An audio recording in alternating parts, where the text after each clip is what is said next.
President Trump and Ukrainian President Zelensky spoke by phone this morning in what is thought to be the first time they've spoken since that Oval Office blow-up. It comes just one day after President Trump's call with Russian President Putin, during which the two leaders struck an agreement for a 30-day partial ceasefire. Now, according to the White House, Presidents Trump and Zelensky had a fantastic call during which Zelensky also agreed to a partial ceasefire. The White House also saying President Trump raised the possibility of U.S. ownership of Ukraine's nuclear facilities. President Trump also discussed Ukraine's electrical supply and nuclear power plants. He said that the United States could be very helpful in running those plants with its electricity and utility expertise. American ownership of those plants would be the best protection for that infrastructure and support for Ukrainian energy infrastructure. Now, President Zelensky is accusing Russia of already violating the partial ceasefire agreement by carrying out overnight strikes on a Ukrainian energy facility. The White House, however, is pushing back. Special Envoy Steve Witkoff told my colleague Gabe Gutierrez those Russian strikes happened before President Trump's call with President Putin was over. Despite Zelensky's insistence, the attack happened hours later. Joining me now is NBC News chief foreign correspondent Richard Engel on the ground in Ukraine. Richard, thank you so much for joining us. You are there. You're on the front lines. What are Ukrainian officials saying about that phone call with President Trump and President Zelensky? And is there momentum behind this partial ceasefire agreement?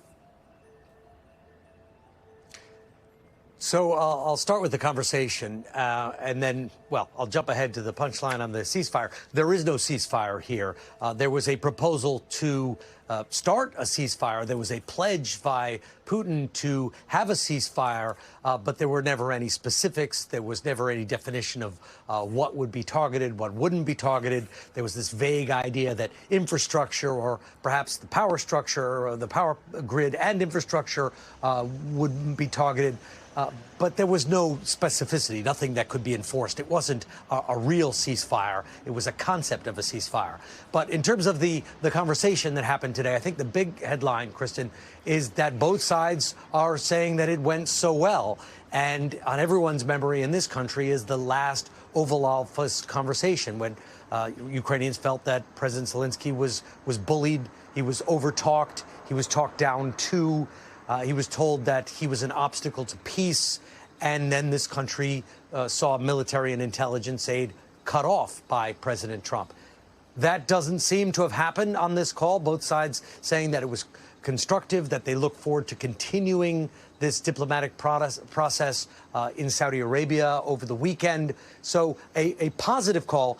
And they didn't seem, according to the readout in Ukraine, to dwell too much on the fact that there was this broken down peace pledge from President Putin in which he suggested that he would stop attacking infrastructure for 30 days. It was more forward looking that they're going to iron out these details in Saudi Arabia over the weekend. But for now, here in Ukraine, we were just hearing the air raid sirens not long ago. We heard an explosion here. There is certainly no ceasefire in place.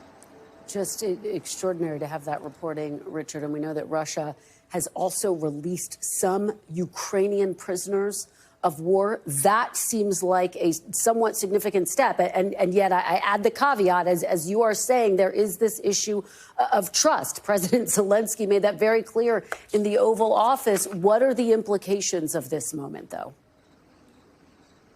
So the handover of prisoners is certainly a trust-building exercise. It is certainly something that both sides appreciate.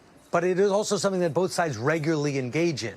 Every few weeks, sometimes there's gaps. Every few months, there are these prisoner exchanges.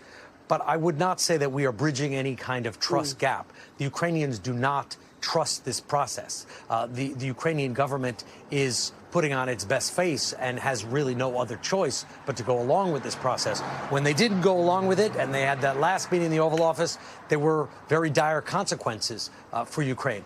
But the Ukrainian people that we're talking to, soldiers who we're talking to, are skeptical. They don't believe President Putin is interested in peace. They don't believe that President Trump is a capable or unbiased interlocutor. So there are deep concerns here that Ukraine is going to be divided up between President Trump and President Putin. and they are realizing that they're in a difficult position. They can rely on themselves. They don't know how much on Europe, and they're trying to figure out how much they can depend on the United States. And I think they're still trying to figure it out. The first conversation in the Oval Office went very badly. Today seems to have gone much better. And the process continues and will continue this weekend in Saudi Arabia. And it is such a fast-moving, dynamic situation and set of conversations, these urgent talks, Richard, that are unfolding by the day. We know that you'll continue to stay on top of it and keep us posted throughout the week. Thank you so much. Please continue to stay safe. We really appreciate it. Thanks for watching. Stay updated about breaking news and top stories on the NBC News app or follow us on social media.